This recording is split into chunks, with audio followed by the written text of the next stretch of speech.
Hello there, this is Sandhya and welcome to Dynamic Living. Can we reclaim humanity?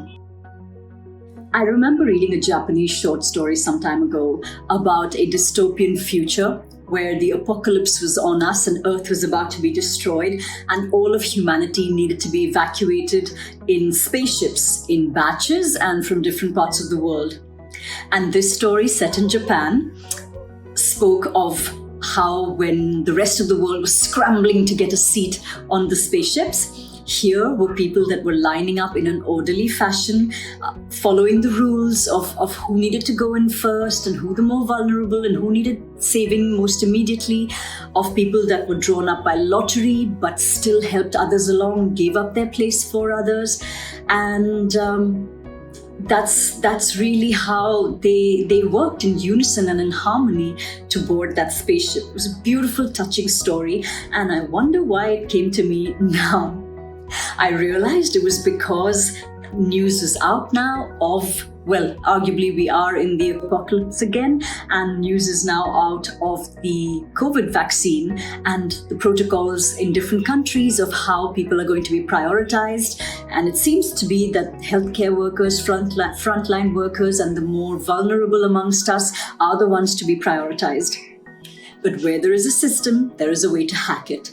And equally, we're seeing advertisements for COVID holidays, for vaccine holidays, where you can be shipped to a country where you can be pushed to the front of the line. And of course, I have no doubt that there will be opportunities for people to pay their way or hack their way to the front of the line, which in fact means pushing other people further back that might be more deserving by a set of laws and by a set of people that have made this decision.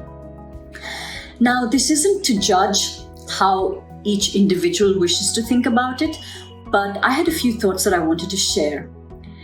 I totally understand how we want to prioritize ourselves and our loved ones over us. But one of the things that distinguishes us as human beings, or let me put it this way, when we are highly individualistic or when we are highly in survival mode, we in fact are not very different from any other mammal or indeed animal.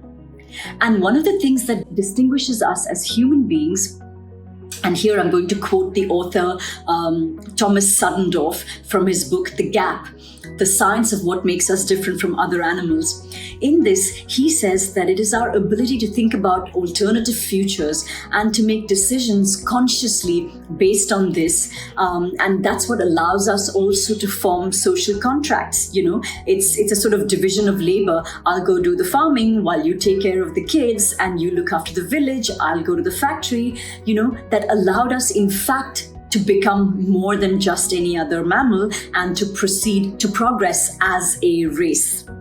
We might think that we're at the top of the food chain, but this is where I'd like to challenge the idea. We in fact have a mighty predator, and that is AI, artificial intelligence, or the machines. Yes, the machines are coming, and they're coming for our jobs.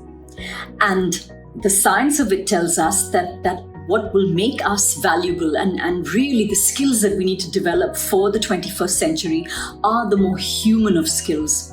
You can look up more of these in the researcher Sally Ann Della Casa's website and on her app GLIAC, where she talks about what skills we need to prepare for. And a lot of these have to do with us being more human, being more altruistic, being more other regarding, developing the centers of compassion, creative thinking, in short, our neocortex, and all of the things that separate us from this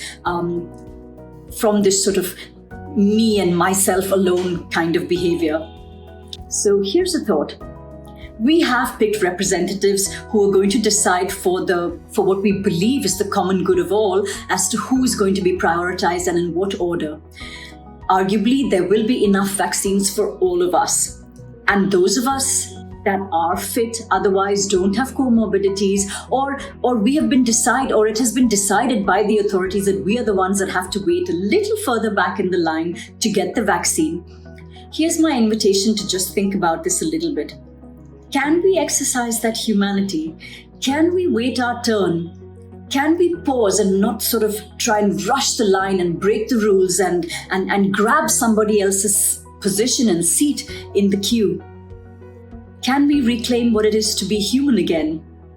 Or in the alternative, I don't know what that's going to make us. Thank you for watching.